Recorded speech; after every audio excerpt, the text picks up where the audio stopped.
Hello everyone, this is CJNovo992 and today we're back for another brand new video, and the preview videos have returned. I don't know about you guys, but I've actually missed breaking down these games and going ahead and discussing them. Again, the reason I've not been here is just because I'm pretty conscious of your time and not boring you and repeating the same stuff, and with December being what it is in terms of fixtures nearly every 3.5 minutes, I didn't want to just sit here and repeat and discuss the exact same teams every couple days. So now we've had a little bit of a break. Now we're into the January transfer window, and the fact that we play someone we've not played for over 3 months. The preview videos are back, so strap yourselves in and let's go ahead and talk about this massive game. And as we do go on another football and adventure together, if you didn't mind hitting that like button, that'd be greatly appreciated, or subscribing if you are new around here, as we're already 200 deep into 65k. We just hit it a week ago. There's already 200 new people to the channel. It's absolutely frightening. I can only thank you all so much for not only the new subscribers, but the guys that has been here and supporting this channel from the very day it started, getting us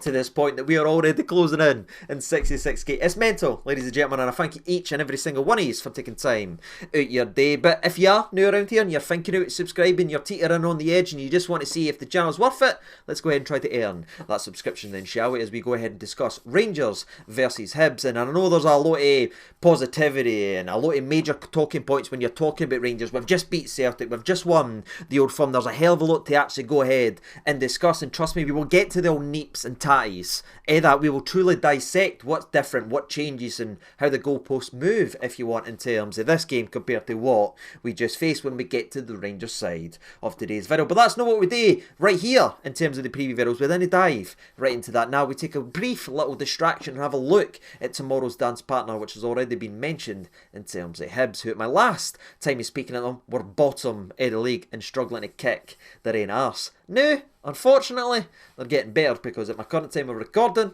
they're sitting 7th. And I can imagine the question that's on everyone's mind that's not really been paying too much outside of the Rangers bubble, how aside from 11/12 battling down there is already at 7th just 3 months later. And well, the short answer is they've started to look like a functioning football team and go ahead and winning games of football. You partner that bad boy and you usually jump up the table and you start collecting these points, and that's truly what Hibs have been doing, as they've been on a fantastic run over the last couple of weeks. You know what I mean? In the last 5 matches, they are undefeated in all competitions with 4 wins and 1 draw. That draw being the most recent game versus St Johnstone, where again they still salt and peppered the goal, but they couldn't find the breakaway. But those 4 consecutive wins is actually the most they've done in over a decade in the top flight of Scottish football, which is baffling, because you think of Hibs as one of the toughest challenges, one of the toughest teams to play in the old Scottish calendar, but it's took them a very long time to get back to that level. And yeah, they got back to it. Those 4 wins in a row catapulted them forward and truly started to spark in their season. Because they put things into perspective into how different things are now for Hibs rather than what it was previously. Going back 3 months ago until we last played them in a game we weren't exactly great in, but we managed to get the win. In between our win over Hibernian, or the loss I should say, to us from Hibernian to the loss to Celtic before going on their fantastic run, in between that Old Firm sandwich saw 10 matches in total with 5 losses during that period, 4 of them being draws, and only being able to muster 1 single win. That is how bad, that is how bleak it looked for Hibs, again until the switch went ahead and happened and they went on that fantastic run in that 5-game undefeated streak. So we went from possibly playing the worst Hibs side that's played in the top flight for a very long time, that couldn't kick their own arses, to the Hibs side that's playing the best football for over a decade. It's quite nasty, if you ask me. Another thing I find pretty nasty is the way that they're actually gone about their business. Not just the stats and the win ratio and the undefeated streak and doing this pretty well. It's the way that it's actually unfolding on the park, because we've played tough Hibs sides before and they've been tough nuts to crack. You know what I mean? There've been people that's frustrated us, like the Martin Boyles, who's been a very dangerous for years. You've had Newell's had very good games. Your Portis for all the years been frustrated. But you could normally just pick out one player before you played Hibs and went, yeah, that's the guy right there. You can't really do that, because not one single player is responsible for the resurgence of this Hibs side so far this season, because it's actually sprinkled throughout and they've got danger throughout, because from the games that we're speaking about, that 5-game undefeated streak, they've scored 10 goals in that period. 7 of them have been different goal scorers. It's no one man taking the mantle. It's accountability throughout the entire team, and everyone's starting to chip in and score some goals. So it's not just a Dwight Gale, it's not just a Boyle, it's not just a Cadden, it's not even just Johan, who I think is a fantastically talented, annoying football player.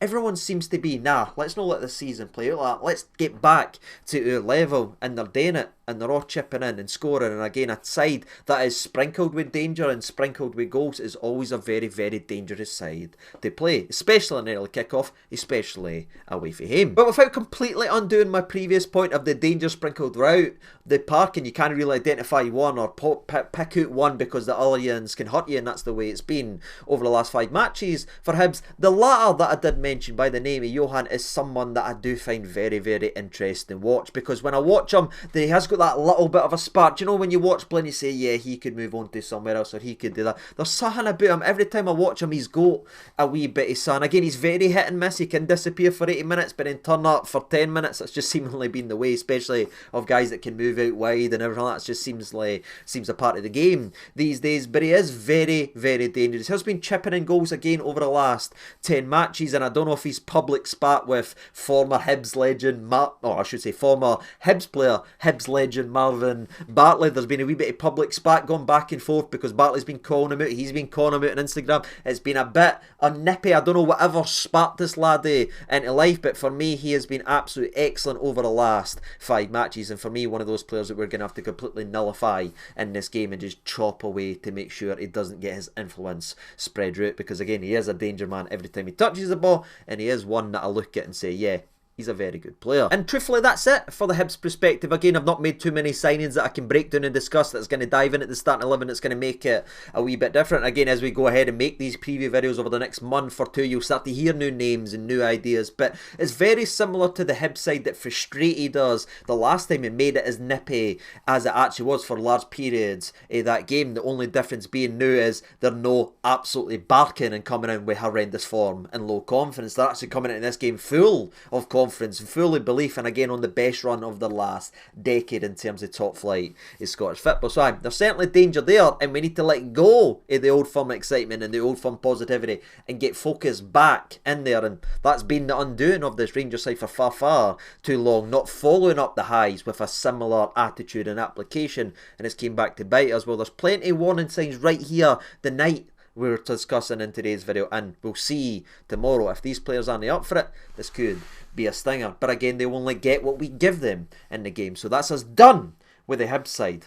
Let's get to the Rangers side. And I think it's pretty clear the way that I'm feeling and coming into this game. Absolutely buzzing with the Old Firm win. I loved it. It was a great bit of positivity with the old man and everything like that. You know what I mean? It was great to see that type of performance and that type of result. And again, several personal, individual performances have really stood out to me, and I'm now getting ideas and players. I'm thinking he could be son, he could be son, he could be son, and that's all great. We love that. But again, it's now time to let it go and refocus and reset, because it is a completely different challenge now to what we face in Hibernian. And as silly as this is to say, this is the test that we continually fail. I know we've not had exactly the greatest run versus Celtic over the last 14-15 matches if you look at it that way, but there's been nippy games and tight games, and we've been in it, and controversial here, controversy here, goal chopped off here. There's been games we've been really in the Old Firm because it almost suits us in a way, the same way European footballs, and brings out the best of us, and we're always in those types of games because there's a bit more space to get in behind. There's an opportunity to counter, there's an opportunity to go forward pretty quickly and undo a team by one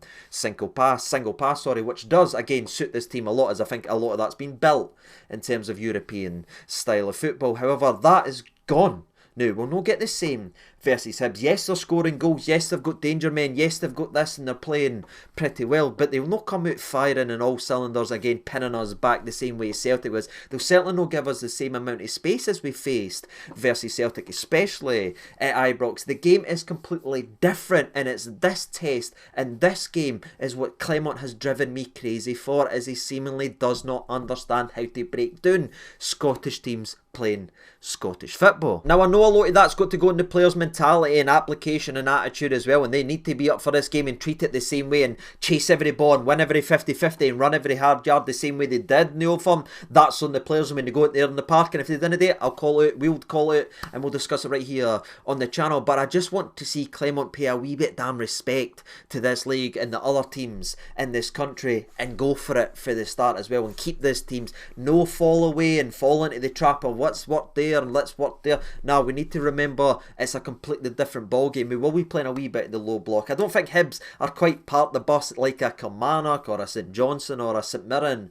has been or anything like. Hibs did come at us a wee bit more at Ibrox, but we know that low block's going to be there, and that's been the big conundrum. That has been the big question, is can Clermont figure this out? Because Beale couldn't, Gio couldn't, and it took Gerrard a lot of years to figure out. It took him a while to get there. It's time for Clermont now to start figuring out and take the massive high and the positivity and the excitement and the enthusiasm he's now got from that Old Firm game, and then he just let it peter away with another similar, almost predictable frustration coming out here and limping out and not having the same attitude like we saw after we played Celtic in the cup final, then that horrific game we played versus Dundee, which led us into the run we ended up going into. Now the level needs to stay up here, and again that's on the leaders on the park and on the sidelines. I'm very interested to see if Raskin continues the captain's armband role. I imagine he was, as Tavernier's expected to be out for a couple of weeks. That's on him now to set the standards for the game. I thought he'd done it brilliantly. He's only had one game, that's all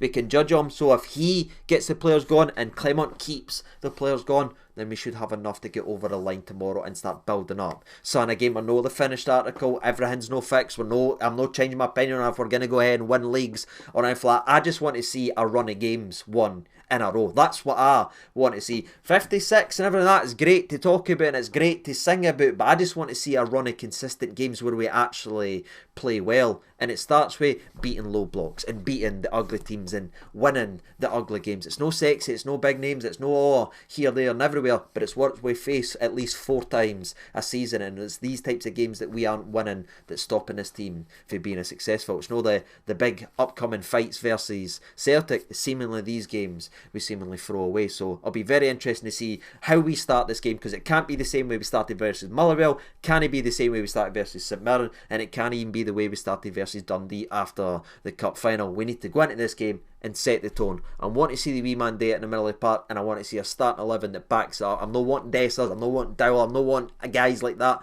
in the starting 11. I want the guys who have earned the jersey and showed that they can carry the weight of the jersey going out there and playing. No more. And where I said we can't treat this game the same way we did versus Celtic, because it's not going to be the same game and we can't play the exact same way, as the space won't be there, I'd actually argue it still needs to be pretty much damn near identical to the starting 11 that started, because again that is praising positivity, that is praising people playing well, and it's something that needs to be done.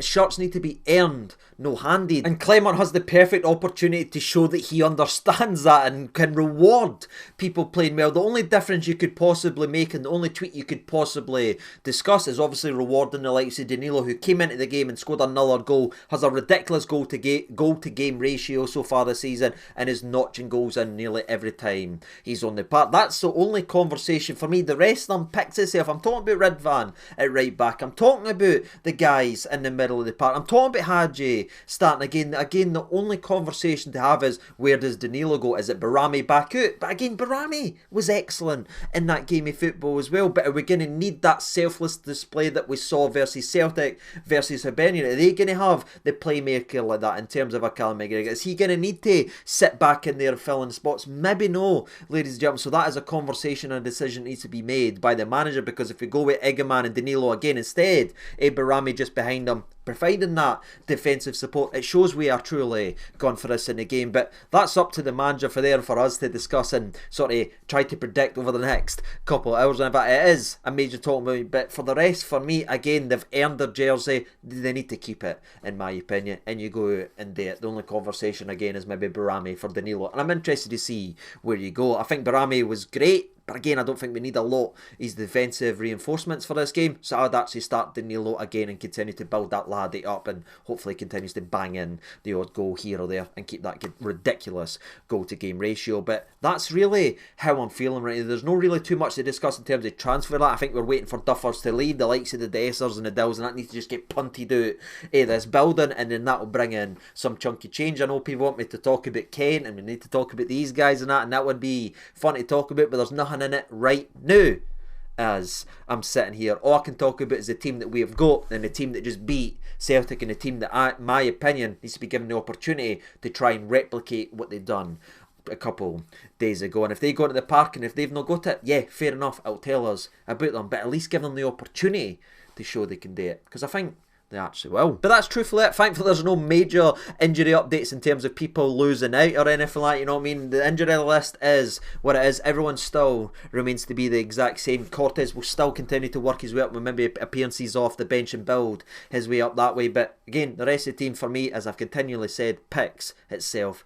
Just pick them and let them go and try to replicate it and hopefully give us a fantastic Sunday as they did on the old Thursday. What about you? Let me know your thoughts and opinions down there in the comment section below. How do you feel? Is there a possible hangover? Is there a possible worry in this game? Absolutely. It always happens, and it's unfortunately happened too many times over the last couple of years. But again, there's an opportunity for these players to just turn up and do the job, and that's what I'm thinking and going in to this game. I'm going to go with Rangers 3, Hibs 1. I don't know why I'm going so high. A little bit nervous now that I've said it, but that is what I'm going. What about you? Let me know your thoughts and opinions down there in the old comment section below. And as always, I will see you tomorrow after the game. I've been CJ92. Thank you so much for watching. All the best and bye-bye.